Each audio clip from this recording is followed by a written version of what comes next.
네, 제2 주제 국제조세 분야 개정세법에 대해서 법무부인 율촌의 이경근 조세자문부문장님께서 사회를 보시고 발제자와 토론자께서는 앞으로 나와 주시기 바랍니다.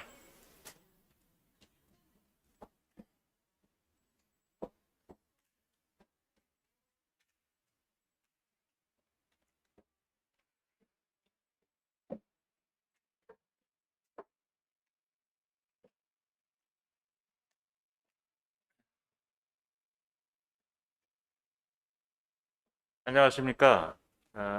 제 2주제 토론과 발표와 토론을 시작하기에 앞서서 먼저 사회를 맡게 된 제 이름은 이경근이라고 합니다. 법무부 율촌에 근무하고 있고요. 지금 저 진행을 이렇게 하겠습니다. 시작하자마자 바로 이제 발제자가 발표를 좀 해야 되기 때문에 저희가 여기 자리를 계속 앉기보다는 먼저 발표를 듣고 그 다음에 자리를 앉는 것이 좋을 것 같습니다. 앞에 화면을 조금 가려서 말이죠. 그래서 그렇게 진행을 하도록 하고요. 발표를 맡으실 이용주 과장님을 좀 소개를 해드리겠습니다. 지금 현재 기획재정부 국제조세 제도과장을 맡으시고 행시 45회이시고 특기할 점은 작년 7월에 유엔의 조세 전문가 회의의 위원으로 임명이 되셔서 지금 국제기구에서도 상당히 활약을 하고 계십니다. 여러분 좀 멀리서나마 큰 박수로 환영을 해주시고 경청을 해주시길 부탁드립니다. 네, 부장님.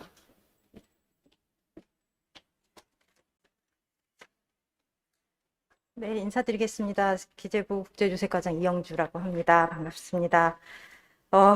작년에 이어서 올해 이렇게 귀한 자리에 초대해 주셔서 또 개정세법에 대해서 설명할 수 있는 기회를 주셔서 다시 한번 감사를 드립니다. 작년에 이제 국제조세 분야 개정을 하면서 크게 저희가 좀 염두에 뒀던 것은 새로 제도를 좀 정책적인 판단 하에서 제도를 개선하거나 이런 부분이 하나 있고요. 그리고 또 기존에 들어와 있는 제도들의 운영에 있어서 좀 필요한 부분들 기술적 변화를 좀 주고자 했고요. 그 다음에 납세자 입장에서 좀 명확화가 필요한 부분에 대해서 명확화를 하려고 하였습니다.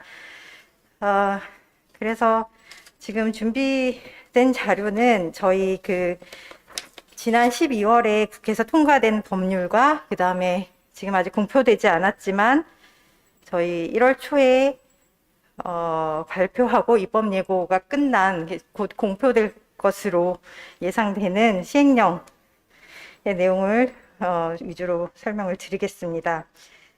첫 번째 페이지입니다. 이게 제가 넘겨야 하나요?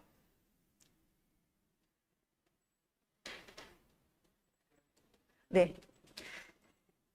첫 번째 페이지는 저희가 이전 가격 세제를 코로나19에 맞춰서 좀 합리화하려고 했습니다. 간략하게 설명드리겠습니다. 첫 번째는 비교 가능 거래 대상 선정할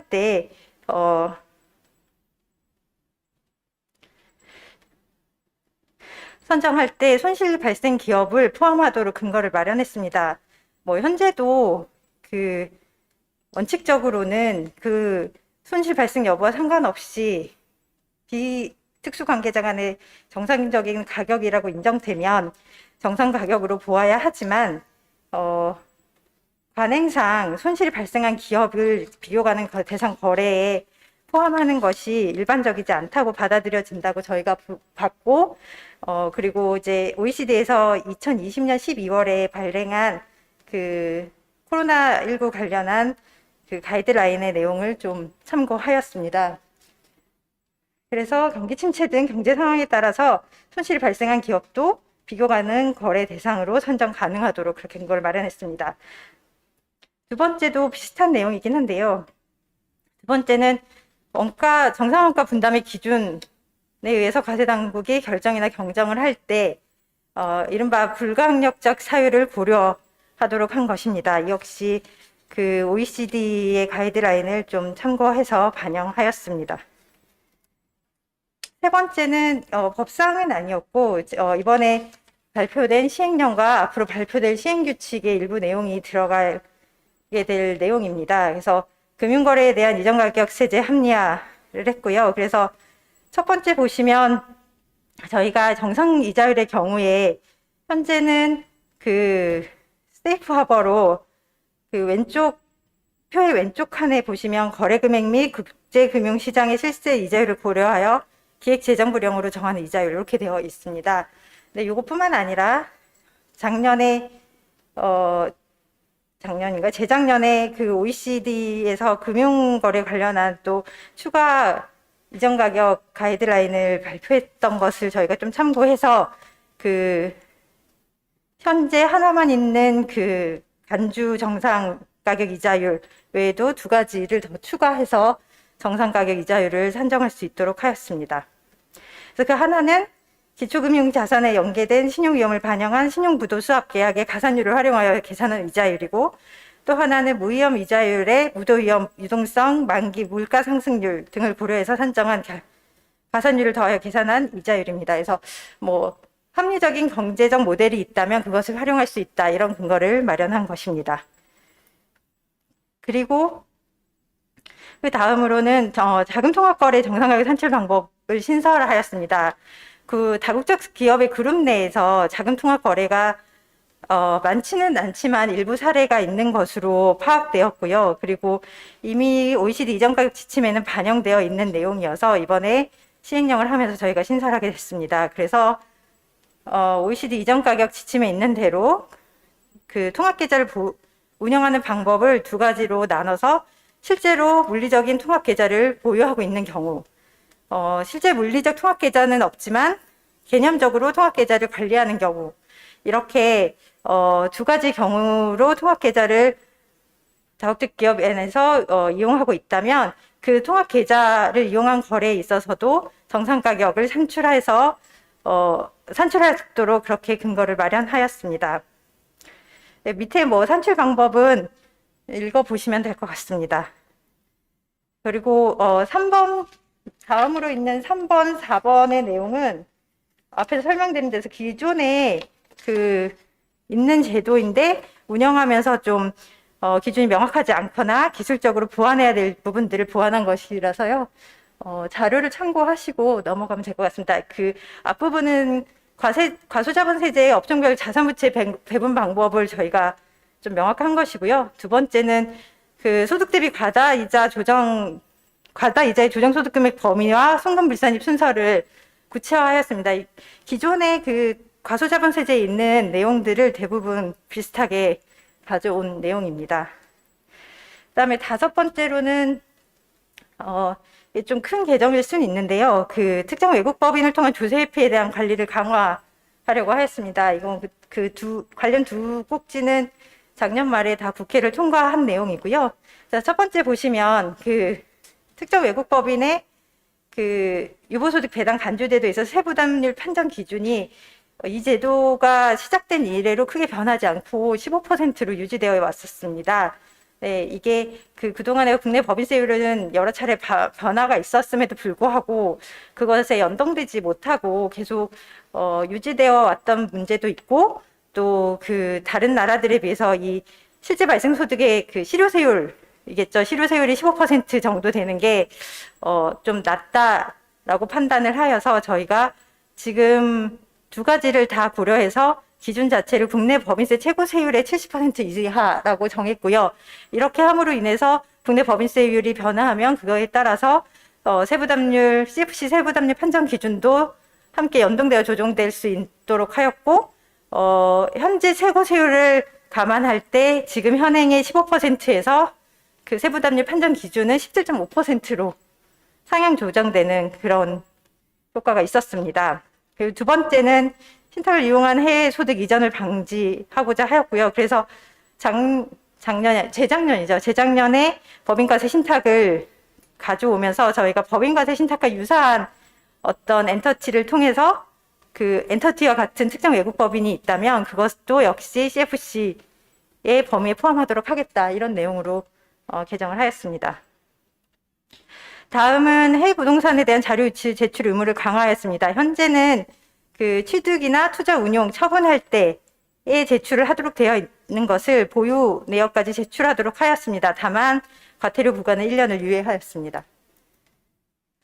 네, 그리고 이것은 국제거래 자료를 이제 제출할 때 과태료 일부 기한 후 제출하거나 하더라도 과태료를 좀 경감하도록 해서 좀 납세자로 하여금 거래 정보를 좀 제출을 좀 빨리 할 수 있도록 유인을 좀 제고하려는 것입니다. 그래서 과태료 경감률은 기존에 있는 그 다른 제도의 과태료 경감률을 좀 참고해서 그대로 저희가 유사하게 경감률을 가져왔습니다. 그다음에 8번은 뭐 그 거주자 증명서 발급 사유의 근거를 명확한 것인데요. 이거는 그 기존의 그 서식에 있는 내용을 법률로 올린 내용입니다. 그리고 이것은 그 과세당국이 납세 의무자에게 요구할 수 있는 실제 소유자 정보의 범위를 보완했던 것인데요. 저희가 OECD 피어 리뷰를 받으면서 다 괜찮은 평가를 받긴 했는데 일부 좀 크지는 않으나 좀 보완해야 될 부분에 대한 지적이 있었고요. 그 중에 하나가 이제 소유 지분이나 출자 지분을 기준으로 판단하기 어려운 조합이나 단체의 경우에는 어떤 사람을 실질 소유자의 정보로 해서 받을 것이냐에 대해서 명확하게 근거가 없다라는 OECD 피어 리뷰 결과가 있었고요. 그 내용을 반영해서 저희가 보완을 한 내용입니다. 그래서 그런 경우에는 해당 단체의 대표자, 임원 또는 해당 단체를 사실상 지배하는 자의 정보를 제공하여야 합니다. 다음으로는 손실거래 명세 제출 범위를 좀 조정한 것인데요. 이거는 자료를 참고하시면 될 것 같습니다. 앞부분은 국제조세 조정에 관한 법률과 시행령에 대한 내용이었고요. 두 번째로는 그 소득법과 법인세법에 있는 비거주자 외국법인 분야의 법률과 시행령 개정 내용을 설명드리겠습니다. 첫 번째는 간접투자 회사 등에 대한 외국납부 세액공제 방식을 개선했습니다. 현재는 그 선환급하고 후에 정산하는 그런 절차였다면 앞으로는 그 간접투자 회사가 해외 납부세액을 제외한 나머지 부분에 대해서 원천징수해서 납부하는 것으로 그렇게 이런 그 절차 두 개의 절차를 거쳐야 하는 것을 하나의 절차로 그렇게 하였습니다. 그래서 개인 투자자와 법인 투자자의 경우에 좀 차이가 있긴 합니다만 그 법인 투자자의 경우는 이제 개인 투자자와 달리 그 투자 신탁 이익 외에는 투자자가 직접 외납세액 공제 대상에 간접투자회사 등의 외납세액을 포함할 수 있도록 그렇게 근거를 마련하고 그런 식으로 외납세액 공제를 받을 수 있도록 하였습니다. 이거는 그 금융회사 등이 그 시스템 구축 등의 시간이 필요하다는 의견이 있어서 그것을 반영해서 시행 시기는 금융투자 소득 세제 시행 시기와 맞춰서 23년 1월 1일 이후 발생하는 소득분부터 적용하도록 그렇게 하였습니다. 다음은 외국법인 연락사무소 해당 자료 제출 의무를 신설하였습니다. 그 국세청의 건의가 좀 있었고요. 그래서 외국법인의 연락사무소로 시작을 했으나 나중에 뭐 고정사업장으로 좀 성격이 변화하든지 아니면 또 외국법인 연락사무소가 국내 다른 법인과의 거래 관계가 있었을 때 연락사무소의 그 연락사무소와의 거래 자료가 충분히 확보되지 않아서 그 탈세에 활용될 수 있는 여지도 있다라는 그런 국세청의 건의가 있었고요. 그래서 연락사무소에 대한 자료를 현황 자료를 제출하도록 하였습니다. 그래서 제출 시기는 다음 년도 2월 10일까지고요. 제출 내역은 기본적인 사항과 거래 내역 이런 것들을 포함하도록 했습니다. 3번의 내용은 외국법인 소속 파견 근로자 원천 징수 요건을 좀 명확한 것입니다. 이것도 자료를 참조하시면 되겠습니다.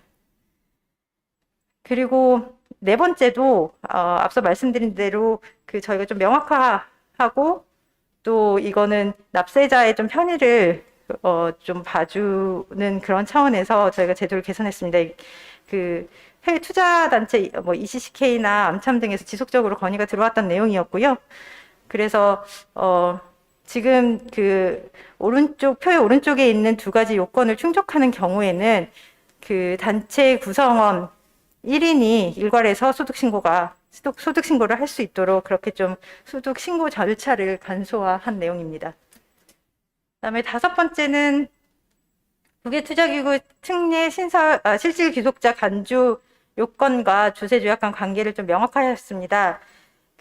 저희가 뭐 내용은 좀 간략하게 단순하게 좀 고치려고 노력을 했고요. 그래서 기존의 개정 내용의 취지를 좀 더 명확하게 하고, 그다음에 조세조약 간의 관계를 더 명확하게 하려는 취지입니다. 그래서 요건을 보시면 표 왼쪽과 표 오른쪽이 크게 달라지지는 않았습니다.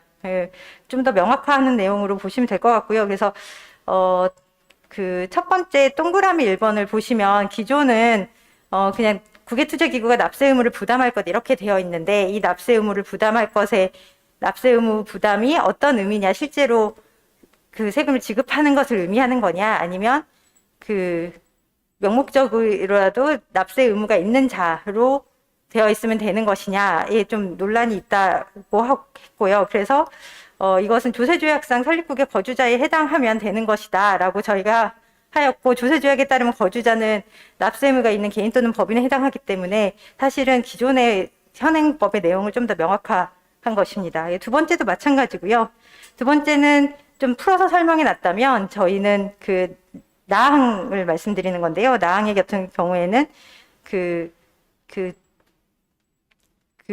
법인세를 부당하게, 소득세 또는 법인세를 부당하게 감소시킬 목적으로 설립한 것이 아닐 거, 이렇게 좀 남용의 의도가 있는지를 좀 풀어서 설명했다면, 저희 이번에 개정한 거는 조세조약상 PPT 규정 같은 것이 있는 경우에 그거에 따라서 조세조약 적용 대상에 해당할 것, 이런 식으로 조세조약과의 관계를 좀 명확히 하였습니다. 두 번째도 비슷한 취지였고요. 그래서 자료를 참고하시면 될 것 같습니다.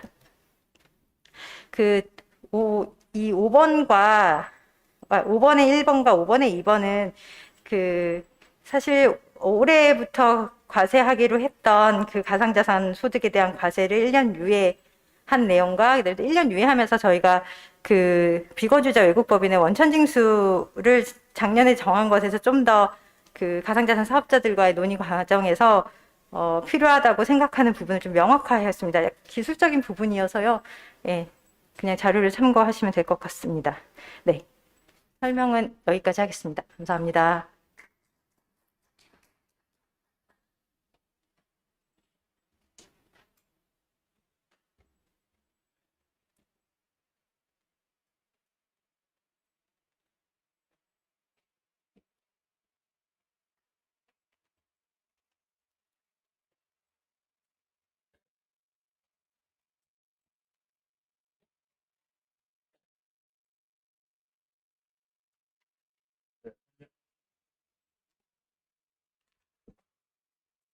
취지 위주로 간략하게 하지만 꼭 필요한 부분을 잘 설명해 주신 과장님께 감사를 드립니다. 생각했던 것보다는 설명 시간이 짧아서 충분한 토론을 할 수 있는 그런 결과가 된 것 같습니다. 그래서 토론자 두 분을 소개해 드리겠습니다. 먼저 오준석 교수님을 소개해 드리겠습니다. 지금 현재 숙명여대 경영학부에 계시고 국조협 부이사장 중에 한 분이십니다.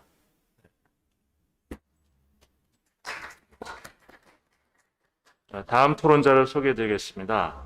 하동훈 회계사신데요. 한영회계법인의 파트너로 계시고 미국 공인회계사이시며 법무법인 율천의 이전가격 팀장도 역임한 바가 있습니다. 예.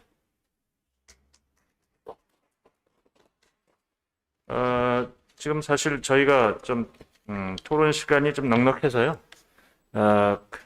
맥시멈 10분 정도까지 충분히 고견을 말씀해 주시고 각각에 대해서 답변을 해주셔도 되겠습니다. 네, 예. 그렇게 진행하도록 하겠습니다. 자, 그럼 오 교수님 먼저 좀 시작 부탁드립니다. 네. 토론 기회를 주셔서 감사드립니다. 저는 숙명여대 경영학부의 오준석입니다. 토론문은 이제 페이지로는 이제 95페이지고요. 발제 자료에 처음 제가 받았을 때 그 페이지 번호가 없어가지고 죄송스럽게 몇 페이지 가지고 이제 질문 드린다 이런 거가 표시가 안 돼 있습니다. 그 중간중간에 제가 말씀 올리도록 하겠습니다. 코로나19 사태가 이제 지속된다라고 하는 것이 지금 이제 과장님께서 77페이지에서 이제 불가항력적인 상황이라고 이렇게 말씀을 하셨는데, 이런 불가항력적 상황이라고 하는 것이 이게 생각보다 굉장히 이제 길어지고 있다 보니까 이것이 국제 조세에 있어서 이제 여러 가지 문제가 이제 발생을 하고 있습니다.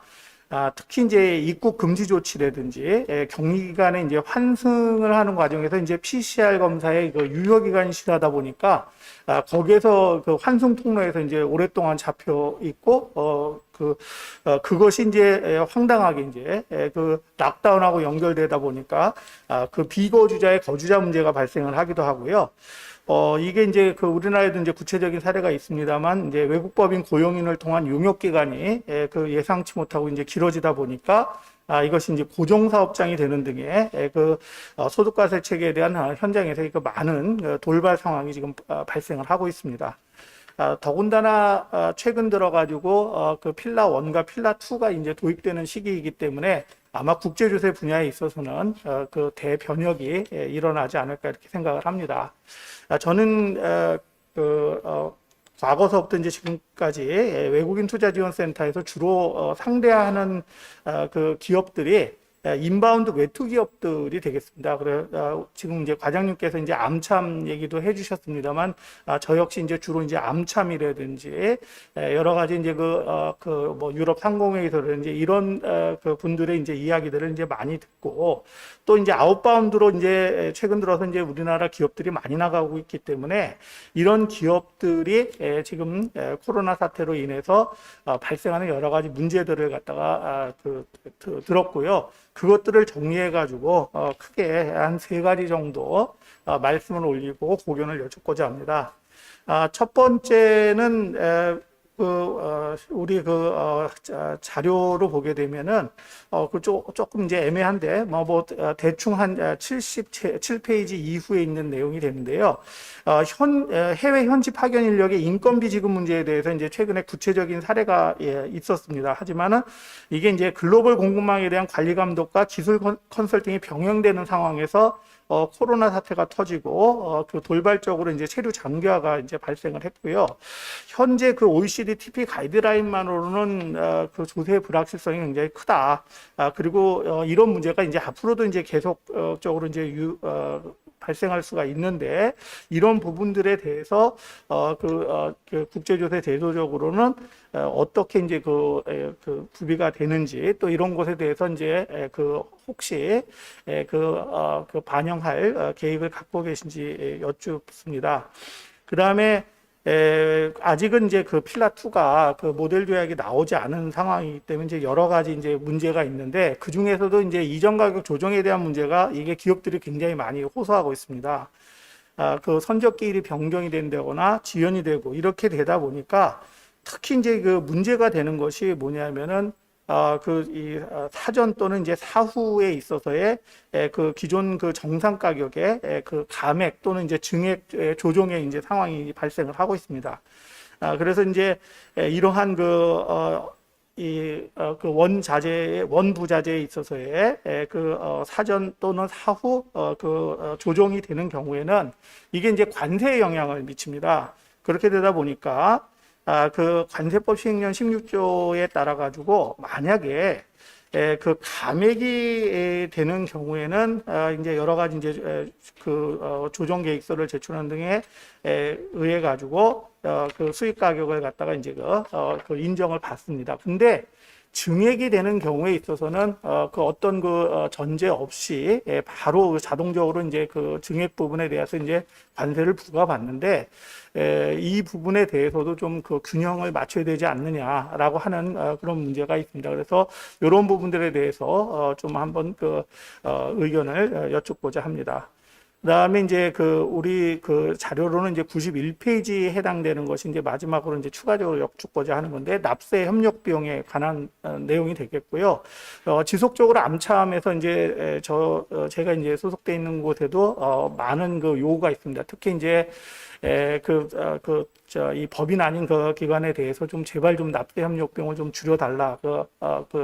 여러 가지 절차들을 이제 간소화 시켜달라 하는 것들이 이제 많은 이제 주문이 있고요. 그런 것이 반영됐다는 점에 있어서는 상당히 이제 긍정적인 그런 그 변화라고 이제 생각을 합니다. 그러나 여전히 인바운드 외투 기업의 경우에는 한국에서 세금은 물론 일자리 창출에도 열심히 기여하고 있다. 그리고 이제 협력하려고 노력을 하고 있는데 본인들이 느낄 때는 이제 고압적이고 차별적인 조치를 받는다고 느끼고 있다고 합니다. 이제 특히 이제 이 부분에 대해서 많이 언급한 기업인 경우에는 굉장히 오랜 기간 동안 우리나라 기업들하고 기술 이전에도 적극적이고 첨단 소재를 통해서 한국 기업과의 이제 우호적인 협력 관계를 유지해 왔는데 일본 기업이다 보니까 이제 반일 감정 등의 영향까지 받는 것 같아가지고 혹시 이런 것이 영향을 미치는 것이 아니냐 하는 아쉬움까지 표현을 하고 있습니다. 국제조세는 앞으로도 지금 필라 1, 2를 갖다가 이제 반영을 해서 많은 제도적 개혁이 있어야지 된다고 생각하고요. 다자주의에 의한 그 분쟁 해결 절차라고 하는 것은 국내의 어떤 그 세법에서의 그 수용하지 못하는 부분들을 부계적인 어떤 그 분쟁 절차로 끌고 갈 수 있는 여지를 남겨뒀기 때문에 앞으로 그 더 나은 조세 시스템을 위해서 노력을 해주시기를 갖다가 부탁드립니다. 다시 한번 귀중한 시간 내주셔가지고 발제해 주신데 감사 말씀드리고 이것으로 토론을 마치도록 하겠습니다. 감사합니다. 네. 네, 감사드립니다. 그럼 어떻게 이 과장님이 그에 대한 답변을 먼저 해주시고 그 다음 순서로 진행하시죠. 네, 일단 첫 번째로 얘기해 주신 게 이제 발제문 세 번째 그러니까 첫 번째 그 거주자 문제에 대해서 말씀을 하긴 하셨는데 저희도 코로나 시국에 이제 거주자의 거주 체류 기간이 본의 아니게 길어지거나 이런 사례가 있다는 얘기를 들어왔고요. 근데 이제 저희는 그렇습니다. 일단은 저희가 공식적으로 질의 회신을 한 바는 없고요. 현재까지 이렇게 인터넷 민원이 들어온 바가 있었고 그거에 대해서 저희가 한번 회신을 한 적이 있었는데요. 일단 거주자 문제는 기본적으로 이제 소득세법에 따라서 다들 아시겠지만 가장 손쉽게 이제 손쉬운 기준이 이제 183일 기준이고 그리고 나서 또 조약상에도 여러 가지 이제 기준들이 정해져 있기 때문에 사실은 어떻게 보면 이 사람이 실제로 거주하면서 거주자의 지위를 획득했느냐 여부는 단순히 체류 기간만으로 판정할 문제는 아니라고 생각을 하고요. 그렇기 때문에 조약에서 있는 경제적인 경제적 중심이 어디에 있느냐, 실제로 가족이 어디 거주하고 있느냐 등등의 사실 판단의 여지가 상당히 있는 부분이라고 생각합니다. 그래서 이론적으로 말하면 그런 사실관계가 충분히 소명이 된다면 단순히 체류 기간의 연장만으로 거주성 여부를 얘기하는 것은 좀 타당하지 않은 부분이 있다라고 생각을 하고요. 저희도 이제 인터넷 민원에 대해서는 그런 취지로 내보낸 적이 있습니다. 이 부분에 대해서 그 정도로 말씀드리고요. 그 다음에 OECD TP 가이드라인에 대해서는 저희도 이게 TP 가이드라인을 읽어보면 사실은 불확실한 표현들도 많이 사용하고 있고 그래서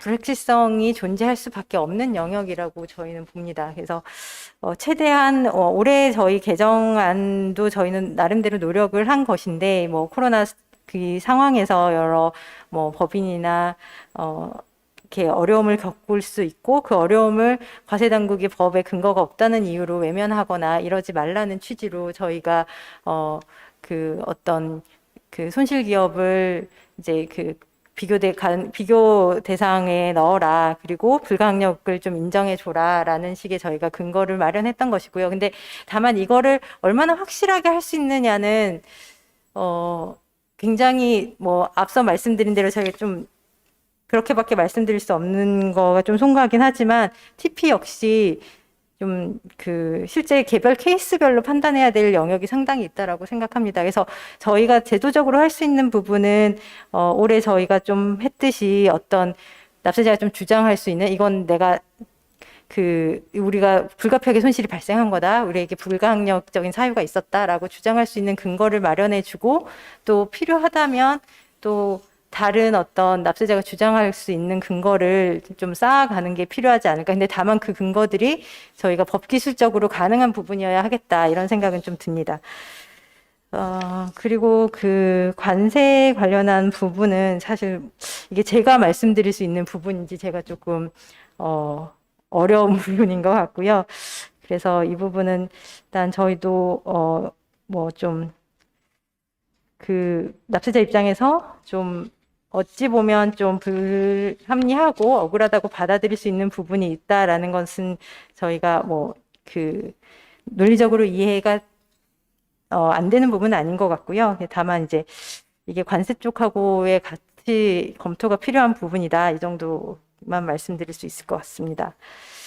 네, 그리고 이제 뭐 그 소프트웨어 적인 측면에서는 저희와 더불어 과세 당국이 국세청에서 좀 더 노력해야 되는 부분이 아닌가 이 정도 답변 드리겠습니다.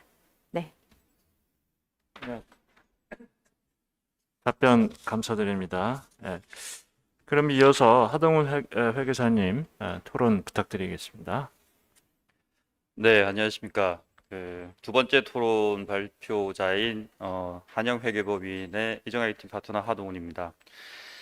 이번 국제 조세 조정에 관한 법률 개정과 관련해서는 좀 바라보는 관점이나 이런 게 비슷한 것 같습니다. 좀 전에 토론 주제로 발표해 주신 이제 오 교수님하고 저도 거의 비슷한 부분에서 토론의 대상이 될 것 같다라는 판단을 했는데요.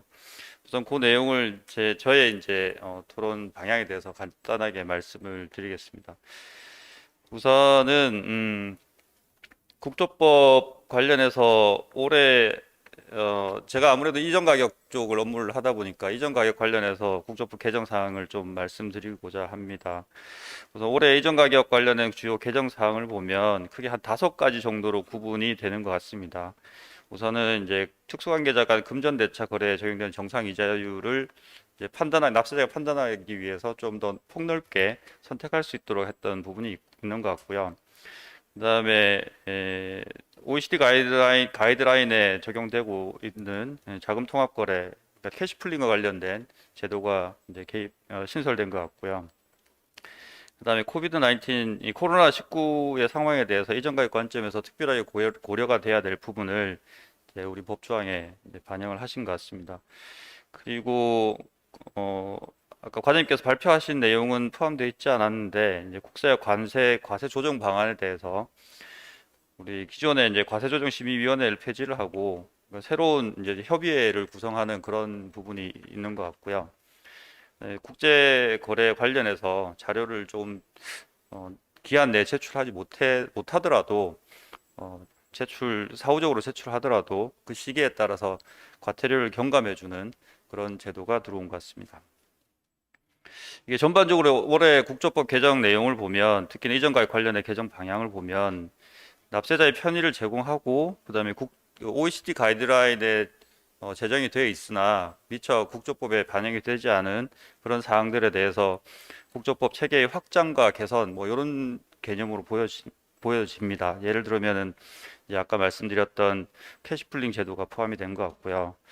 그다음에 최근에 이제 리보 금리가 점차 폐지가 됨으로써 국제금융시장의 이제 실세 금리를 확인하기 어려운 그런 상황이 될 것 같으니 그런 것에 대해 이제 대비해서 추가적인 정상 가격 이자율에 대한 그런 선택 방법을 확장하는 그런 게 있는 것 같습니다.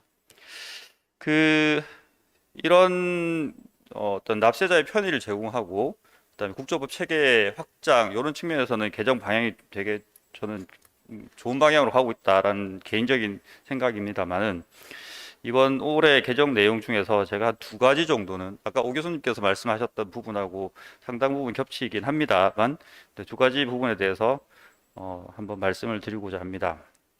첫 번째는 이제 코로나19 상황에서 이전과의 관점에서 이제 고려해서 정상 원가 분담 기준에 의한 과세 당국의 결정이나 경정 시에 불가항력 사유를 고려한다라는 부분이 이제 개정이 됐는데요.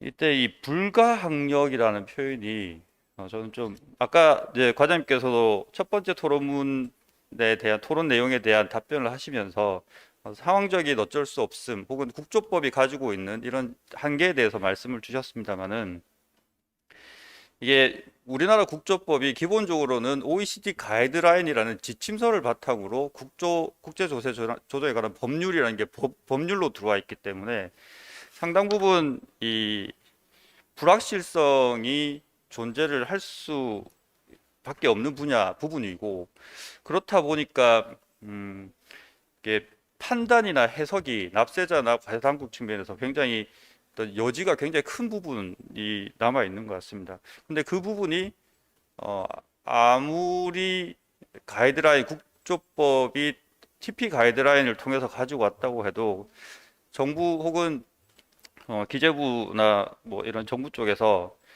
불확실성을 제거하기 위한 그런 최대한의 노력은 해 주셔야지 이게 불확실성이 여전히 존재하게 된다면 납세 협력 비용이 계속 증가하고 여전히 이제 존재할 수밖에 없는 그런 상황인 것 같습니다. 그래서 이 불가항력이라는 표현을 보더라도 지금까지 불가항력이라는 표현이 들어가 있는 조항은 대부분 불가항력이라는 이 상황적인 이런 상황으로 인해서 자료의 제출이나 어떤 뭐 신고나 이런 것들이 물리적인 제약이 있어서 그걸 뭐 정상 참작을 해주는 이런 내용의 조항에 포함되어 있었는데 지금 이번에 들어가 있는 조항을 보면 실제적인 과세 금액과 직결되는 부분에서 이제 불가항력이라는 표현이 들어갔기 때문에 이 부분은 좀 명확하게 좀 설명이 돼야 되는 혹은 보완이 돼야 되는 부분이 아닌가 하는 생각이 들고요. 이게 다시 조문으로 들어가면 이제 정상 원가 분담 약정에 대한 부분인데 정상 원가 분담 약정은 사실은 기대평일이라는 그 가액이 되게 중요하게 판단이 돼야 됩니다. 근데 만약에 이게 기대편익의 불가항력 상황이라는 게 기대편익의 변경이 없이 정상원가 분담 약정 금액의 변화가 없었는데 원가 분담액을 지급하는 관점에서 불가항력이 있어서 일시적으로 지급하지 못하는 것에 대한 예외를 말씀하는 상황인 건지 아니면 불가항력 상황에 이제 그 자체로 기대편익의 변화가 생겨서 생겼다면 당연히 원가 분담 약정 금액의 변경이 있을 텐데 그 변화가 생겼음에도 불구하고 기대편익의 기존의 원가 분담 약정을 그대로 유지를 해도 되는 건지 요런 이제 실무적인 어떤 불명확성이 존재하기 때문에 요거는 아까 말씀드렸듯이 신고나 자료 제출의 불가항력이 아니고 이제 과세액과 직결되는 조항에서의 불가항력이기 때문에 조금 더 명확하게 할 필요가 있지 않을까라는 생각이고요. 그 다음에 두 번째는 같은 이제 목적으로 개정이 된 비교 가능 거래에서 손실 발생 기업에 대한 포함 이 부분도 사실은 경기 침체 등 경제 상황에 따라 경제 상황에 따라 그 전제 조건에 의해서 손실이 발생한 기업이 비교 가능 거래로 포함될 수 있는 이런 상황에서 이게 경기 침체에 대한 개념을 한국의 국세청 과세당국과 그다음에 상대 국가의 과세당국, 그다음에 납세자가 다 달리 해석할 여지가 굉장히 큰 부분이라고 생각이 듭니다. 손실 발생 기업이 비교 가능 회사로 포함이 되냐 안 되냐에 따라서 정상 가격 범위가 상당히 영향을 받게 되는데 예를 들어서 한국 과세당국은 지급이 경기 침체 기간이다, 상황에 해당이 된다라고 보나, 상대국 과세 당국은 달리 볼 수도 있고요. 납세자는 또 달리 볼 수 있으니 이런 불명확성에 의해서 여전히 납세 비용이 좀 증가할 수 있는 상황이 있을 것 같습니다. 그래서 요런 부분에 대해서는 조금 명확한 뭐 영이나 아니면은 좀 규칙을 통해서라도 좀 명확하게 해야 될 필요가 있지 않을까라는 생각이 들고요. 그다음에 이제 국세와 관세 조정 방안, 과세 조정 방안에 대해서는 정말 많은 다국적 기업들이 이 부분에 대해서 참 고민이 많고 현실적으로 좀 어려움이 많은 부분이라고 생각이 듭니다. 국외 특수관계 기업과 거래하는 많은 다국적 기업이 이제 하나의 거래가 발생했는데 국세 쪽에서는 이전 가격 과세가 일어나고 관세 쪽에서는 관세 쪽에 이제 가격 과세가 일어나는 이 중복적인 과세에 많이 노출되어 있는 것 같습니다. 실제로 이제 국조법 개정을 이번에 하시면서 국제거래 가격 심의 절차 개선이라는 명목으로 과세 조정위원 심의 조정위원회를 폐지를 했는데 앞으로는 이게 현실적으로 본질적으로 국제거래 과세조정위원회가 폐지가 되고 나서 그 이후에 국세 관세의 중복 과세에 대한 실질적 해결 방안을 혹시 뭐 어떤 방향이나 구체적인 계획이 있을지 이런 부분을 질문을 드리면서 저의 토론을 마치고자 합니다. 네. 네, 좋은 질문 감사드리고요. 네, 좀 답변 부탁드리겠습니다. 네, 아까 답변 드린 것과 좀 겹칠 수는 있을 것 같은데요. 일단, 정상원가 분담액에서 불가항력을 적인 것을 예외로 저희가 인정하도록 그렇게 하고 있습니다. 근데 이게 뭐 지금 견해를 밝혀주신 대로 이게 뭐 불가항력적인 상황이라도 기존대로 분담해라 또는 불가항력적인 사유로 인해서 기대편익의 변화가 있기 때문에 이걸 변경을 해라 라는 둘 중에 하나를 저희가 의도했다기보다는 둘 다 가능한 상황이 발생할 수 있기 때문에 이게 둘 중에 하나가 당연히 글로 간다. 불가항력적 사유가 있으니까 둘 중에 하나가 당연히 어느 하나로 귀결된다. 이런 취지의 개정이라기보다는 불가항력을 인정할 필요성이 있는지를 납세자와 과세당국이 같이 좀 들여다볼 필요가 있지 않겠느냐. 그래서 그거에 대한 근거가 필요하다라고 저희가 판단했기 때문에 이런 개정을 저희가 한 것이고요. 뭐 저희가 이 개정을 하면서 전혀 고민이 없었던 것은 아닙니다. 지금 말씀하신 대로 이 표현이 사실은 불명확한 부분이 분명히 있고 그래서 이것을 좀 정확하게 밝혀줘야 할 필요성이 있지 않은가에 대해서 저희도 고민은 했으나 사실 이렇게 처음으로 저희가 이 정상원가 분담액을 조정할 수 있는 그런 예외 사유로 이 불가항력을 개정을 하면서 저희가 다 예측해서 이거를 다 나열하거나 명확하게는 좀 쉽지 않은 부분이 있었다라고 생각을 했고요. 그래서 이 근거를 가지고 다양한 사례들이 발생할 것이고 그래서 그 사례를 바탕으로 제도적으로 근거가 필요한 부분들은 저희가 보완해 나가는 이게 어떤 마침표를 찍는다기보다는 이런 근거를 가지고 저희가 앞으로 제도 개선을 해 나갈 필요가 있는지를 살펴보는 그런 시작점으로 저희는 좀 봤습니다. 두 번째도 뭐 비슷한 답변을 드릴 수 있겠는데 다만 저희가 이거를 그러면은 경기 침체가 뭐냐라고 했을 때 이것도 사실 너무나 다양합니다. 산업별로 다를 수도 있고요. 그러니까 코로나 같은 경우에도 어떤 산업에는 굉장히 플러스 요인이 되었고 어떤 산업은 굉장히 어려운 상황이 되고 이런 동일한 상황 하에서도 납세자의 업종이나 그 업종의 업황에 따라서 굉장히 다양한 사례들이 발생할 수 있기 때문에 이거를 어느 하나의 기준을 명확하게 제시하는 것이 쉽지 않고 또 바람직하지도 않겠다라는 판단을 했었습니다. 이 정도로 답변 드리고요. 그 다음에 마지막으로 말씀 주신 국세 관세 과세 조정 방안은 여기서도 언급하셨다시피 그 심의위원회가 이제 기한이 도래하였고요. 그래서 존속 기한이 도래해서 저희가 이것을 그냥 단순히 연장을 할 것인가에 대해서 고민을 했었고요. 근데 아시다시피 이 조정위원회가 그렇게 활성화되지는 못했습니다.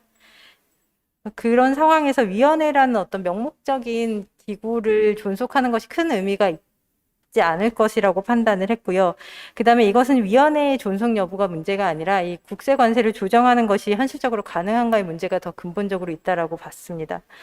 그래서 만약에 기본적으로 그 현실적 가능성의 문제가 있다라고 전제를 한다면 실제 조정이 필요한 경우에는 조정위원회 같은 그런 협의체보다는 이 국세 가격과 정상 가격과 관세 가격을 조정하는 각 과세 당국이 그 과세 당국을 총괄하는 부총리와 함께 협의체로 운영하는 것이 더 효율적이지 않겠냐라는 생각으로 저희가 심의위원회는 존속기한 도래 시에 종료를 하고 협의체를 신설하는 방향으로 검토를 했습니다. 다만 이 협의체가 얼마나 활용될지 또 그 정상 가격과 관세 가격의 조정이 현실적으로 얼마나 가능할지는 사실은 좀 더 지켜봐야 되는 문제가 아닌가 싶습니다. 네, 이상입니다. 네, 법안을 만드시면서 여러 가지 고민을 진솔하게 말씀해 주셔서 고맙습니다. 저도 이제 하동훈 회계사께서 제시하신 불가항력이라는 그게 좀 해석상 좀 불명확하지 않느냐 이런 문제 제기를 하셔서 저도 좀 관심 있게 봤습니다. 그래서 나름대로 저도 이제 오늘 토론회 하기 전에 주요 세법들을 한번 좀 찾아봤어요. 불가항력이라는 용어가 있는 세법이 뭐가 있나. 근데 정말 뜻밖의 잘 없더라고요. 국조법은 물론이고 법인세법, 국세기본법에 불가항력이라는 말을 쓰고 있지 않습니다. 보니까. 그런데 찾긴 찾았어요. 조세특례 제한법에 보면은 121조 5의 외국인 투자에 대한 감면세액 추징이라는 제목의 이제 항이 6개가 있는데 그 중에 5항에 보면은 이런 표현이 나옵니다. 다음 각호의 어느 하나에 해당하는 경우에는 제1항에서 제3항까지의 규정에도 불구하고 대통령이 정하는 바에 따라서 그 감면세액을 추징하지 아니할 수 있다. 그래서 감면세액을 추징하지 아니할 수 있는 근거로서 그 2호에 관세 등을 121조 3에 따라 관세 등을 면제받고 도입되어 사용 중인 자본재를 천재지변이나 그 밖에 불가항력적인 사유가 있거나 감가상각, 기술의 진보, 그 밖에 경제 여건의 변동 등으로 그 본래 목적을 사용할 수 없게 되어 기재부 장관의 승인을 받아서 본래 목적 외에 목적에 사용하여 처분하는 경우 이렇게 이게 또 이제 추징세액이니까 상당히 비슷한 상황으로 보이는데 그때 불가항력적인 사유가 하나 들어간 입법례가 있어서 나중에 이런 게 문제가 될 때 기왕에 있는 이런 입법례를 좀 참고하면 도움이 되지 않을까 첨언을 좀 드립니다. 지금 약간 시간이 남아서요. 플로어에서 혹시 좀 질문이나 코멘트가 있으시면 좀 받도록 하겠습니다. 오윤 교수님, 부탁드립니다. 단걸로 시간을 사용하게 돼서 일단 어떤 와중에 이 설 연휴를 앞두고 올라와 주셔가지고 발표를 해주신 거에 대해서 진심으로 감사드리고요. 시행령에도 많은 실체적인 내용들이 들어와 있다라고 하는 거를 알 수 있게 좋은 기회였던 것 같습니다. 그리고 작년에 유엔에 또 이제 멤버로 가시게 됐다고 해서 그것도 또 이렇게 기대가 되고 축하드리고요. 버뜩 생각나는 게 한 15년쯤 전에 우리 옆에 계신 이경훈 고문님과 한번 스위스 제네바에 가서 한번 참여를 한 적이 있습니다. 업자바로 저는. 근데 그때는 좀 입장이 조금 애매했는데 지금은 아마도 자본 수출국의 입장에서 유엔 모델의 그 기조하고는 좀 다른 얘기를 하셔야 되지 않을까 하는 기대를 한번 해보고요.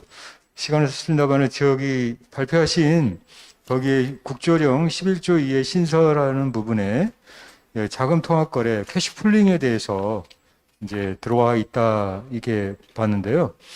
이제 과연 이게 얼마나 적용 대상이 나올는지, 그리고 과세관청으로서는 납세 의무자가 자진해서 신고하지 않으면 이런 것이 있는지도 잘 알기 어려운 그런 거 아닐까 싶은데요. 어차피 우리가 이제 우리 국내의 다국적 기업, 그리고 이제 해외에서 들어오는 다국적 기업, 계열 기업에 이제 문제가 생길 텐데, 과연 이게 얼마나 그렇게 시급성이 있어서 이런 조항을 도입하게 됐는지, OECD에서 2020년 리포트가 나온 바는 있습니다만, 뭐 그거에 대해서 한번 배경을 좀 한번 말씀해 주시면 감사하겠습니다. 네, 저희도 이 개정안을 작년에도 사실 검토를 좀 그러니까 재작년이죠. 재작년에도 검토를 좀 했었는데 재작년에는 도입하지 않는 쪽으로 결론을 내렸던 게 교수님 말씀 주신 대로 우리나라에서는 아직 다국적 기업으로서 이 캐시풀링을 하는 사례가 많지 않을 것이다라고 생각을 했고, 그래서 법 제안이 좀 이르지 않는가라는 생각을 했었습니다. 근데 올해 저희가 이것을 넣기로 결정한 이유는 두 가지인데요. 하나는 그 사례의 유무와 상관없이 다국적 기업이 존재하고 또 현금 흐름을 개선하기 위해서 캐시풀링을 할 가능성은 있다. 그렇다면 그거에 대한 근거는 실제 사례의 유무와 관계없이 국제 기준에 맞춰서 도입을 하는 것이 맞지 않겠냐라는 저희 내부적인 좀 검토가 있었고요. 두 번째로 제가 듣기로는 유사 사례가 심판원에 이미 있는 것으로 알고 있습니다. 다만 이제 저희 현행법상 그 캐시풀링에 대한 아무런 근거가 없기 때문에 그냥 자금제차 거래에 대한 정상 가격을 적용해서 적용한 심판례가 있다고 하고요. 그 심판례에서도 그 자금통합 거래에 대한 근거가 없기 때문에 금전대차 거래의 규정을 적용할 수밖에 없다라는 언급이 있는 것으로 알고 있습니다. 그래서 뭐 사례가 많지는 않겠으나 없는 것은 아니다라고 생각을 해서 예, 저희가 이번에 뭐 그 용역도 수행을 했고요. 금융 TP 관련한 그래서 금융 TP 요용력의 결과물 중에 일부를 저희가 이제 법제화하면서 그 중에 뭐 다른 것들도 좀 있었지만 일단은 캐시풀링부터 그냥 법적 근거를 마련하자 이렇게 판단하였습니다. 예. 네. 저희가 사실 조금 늦게 시작을 해서요. 제가 평소에 궁금하게 생각하고 있는 이 기회를 이어서 짧게 하나 좀 우리 좀 여쭤보겠습니다. 이제 지금 이 과장님도 지금 국조과장 하신 지가 네, 2년 가까이 되시죠. 네. 그래서 이제 상당히 국조에 대해서 투사이클이 지나다 보니까 나름대로 이제 안목이 생기셨을 것이다라고 저 생각이 들고요. 또 이제 금년에 또 신정부도 들어서고 하는데 계속 계실지 아니면 뭐 도중에 옮기실지 모르겠습니다만 이제 이쯤 되면은 이 일을 좀 해보고 싶다. 뭐 이런 걸 좀 개정하고 좀 아니면 좀 발전을 시키고 싶다. 이런 게 있을 것 같은데요. 혹시 그런 게 있으시다면 이번 기회를 통해서 좀 말씀해 주시면 좋겠습니다. 사실은 제가 이제 2년 차 어떻게 보면 좀 이 공식적인 자리에서 답변을 드리는 것이 적절한지 좀 그렇긴 한데 제가 2년 차 하면서 오늘 설명드린 부분 중에 제가 사무관 때부터 좀 생각해왔던 부분이 일부 있었습니다. 그래서 감히 말씀드리면 2년 차라서 제가 일부 좀 반영을 했고요. 뭐 그 CFC 기준 세율을 변경하는 것도 제가 법인세율을 바꾸는데 왜 이거는 15%로 계속 유지되고 있는가에 대해서 사무관 때부터 좀 생각이 있었고요. 그래서 그거를 차제에 좀 변경을 했고, 그리고 또 하나는 이게 아까 거주자 문제에서도 말씀하셨는데 사실 과세 당국이 과세를 하면서 조약과 법률을 동시에 들여다봐야 하는데 그것이 제대로 이루어지고 있느냐에 대한 생각을 좀 가졌고요. 그래서 그거에 대한 생각을 좀 반영을 해서 국외투자기구에 대한 그 기준을 제가 최대한 조세조약과의 정합성을 맞추는 방향으로 개정을 했습니다. 그래서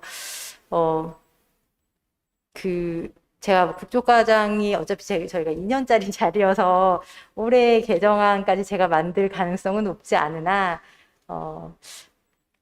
이제 그 국제 뭐 회의 같은데 또 이렇게 저보다 뭐 경험이 더 많으시겠지만 사실 조약의 중요성이 갈수록 더 높아지고 있다고 생각을 합니다. 국내세법도 당연히 중요하지만 근데 그런 것들이 우리 실제적으로 많이 반영될 수 있도록 그 세법에서도 좀 그런 정합성이 생기도록 개정을 하고 또 조약에 대한 이해도도 좀 높일 수 있는 그런 어떤 좀 방향으로 나아가야 되지 않는가 이렇게 생각은 합니다. 네. 네, 좋은 말씀 감사드리고요. 지금 안 이사장님께서 한 말씀, 예, 손을 드셨습니다. 부탁드립니다. 예, 아주 어려운 그럼 하셔서 그냥 그 82쪽에 아까 그 CFC를 말씀하시면서 그 판정 기준 외에 신탁을 이용한 해외 소득 이전 방지 말씀을 하신 것 같습니다. 근데 저희 이제 그 소득세법 특히 이제 법인세법 쪽이죠. 법인세법에 새로 지난해 들어간 게 이제 법인과세 신탁인데요. 근데 이게 지금 법인과세 신탁을 염두에 두고 있는 게 지금 예시하셨지만 그 목적 신탁, 수익증권 발행 신탁, 유한 책임 신탁 이런 것들입니다. 근데 이게 이제 아마 그 제목에서도 하셨지만 신탁을 이용한 해외 소득 이전 방지는 결국 이제 조세 회피 문제인데 지금 신탁법이 2011년에 개정이 되고 자본시장법이 못 쫓아가는 부분이 굉장히 지금 많은 게 항상 논란이 되고 있는 상황에서 이제 우리 세법이 그 소득세법이 바뀌었거든요. 근데 이제 이번에 국조법에서 이제 더 나아가서 이제 특정 외국 법인 포함 안에 그 법인과세 신탁을 넣었는데 이렇게 볼만한 사례가 실제로 있는지가 좀 의문이어서 이제 이런 예시를 든 이런 신탁을 다 이 종합 선물 세트처럼 하는 게 소위 사업 신탁이라고 합니다. 사업 신탁은 다른 나라의 예를 보면 그 사업 신탁을 이용해서 이제 조세피하는 것들이 특히 미국에서 문제되는 것들은 그게 소위 그 내국법인이냐 외국법인이냐 이 판정 문제가 관련이 되는데 지금처럼 이거를 이 법인과세 신탁이 이제 문제되는 것들은 아마 해외에 이런 신탁을 설립하는 경우에 그걸 특정 외국 법인으로 보겠다 이런 아마 취지로 보여서 이런 요 규정을 넣은 취지가 구체적으로 어디에 있는지 실제로 그런 사례가 있는지 해서 제가 좀 궁금해서 여쭤봅니다. 요즘 제가 신탁 공부를 가끔 하고 있어서 그래서 아침에 굉장히 기술적인 거를 오늘 말씀하셔서 그냥 여쭤봤습니다. 네, 답변을, 네. 뭐, 사례가 얼마나 있느냐. 사실은 확인된 사례는 제가 알기로는 뭐, 없지 않은가 싶은데, 일단 그 확인된 사례가 없는 거는 여태까지는 사실 신탁을 저희가 CFC에 넣지 않았기 때문에 사실 사례가 확인되기 어려웠었지 않았을까라고 생각이 들고요. 그 취지는 그렇습니다. 이 해외 사례를 보더라도 제가 지금 자료를 가지고 있지 않아서 정확하게 뭐 어느 국가다라고 밝혀드리지는 못하지만 그 법인만을 대상으로 CFC를 운영해라라고 하고 있지 않고 또 그러니까 뱁스 보고서나 이런데 그리고 그 신탁의 경우에도 CFC에 포함하는 해외 사례들도 좀 있습니다. 그러니까 결국 형태의 문제가 아니라 그 이른바 저세율 지역에 어떤 그게 법인이 됐던 신탁의 형태가 됐던 어떤 형태를 두고 거기에 소득을 유보하는 그런 행위가 있다면 그것은 법 체계 안에 들어와서 규율되어야 한다라고 생각을 하고요. 그런 취지에서 저희가 기왕에 법인과세 신탁이라고 해서 신탁도 법인처럼 과세할 수 있도록 선택하게 한 이상 국내세법에 그런 제도가 있는데 그거를 CFC에 만약에 해외에 그런 유사한 신탁이 존재한다면 당연히 법체계 안으로 갖고 들어와야 한다라고 판단했기 때문에 저희가 이렇게 개정을 하였습니다. 감사합니다. 지금 유익한 토론이 됐을 거라고 생각이 되고요. 그동안 한 2년간 고생 많이 해주셨고 또 오늘 좋은 발표 이영조 과장님한테 감사드리고 또 오늘 토론 준비하느라고 수고하신 두 토론자분에게도 감사의 말씀드리겠습니다.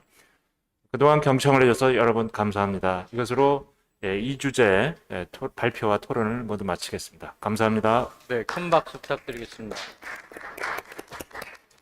네, 이것으로 2022년 한국국제조세협회 공개 학술대회를 마치겠습니다.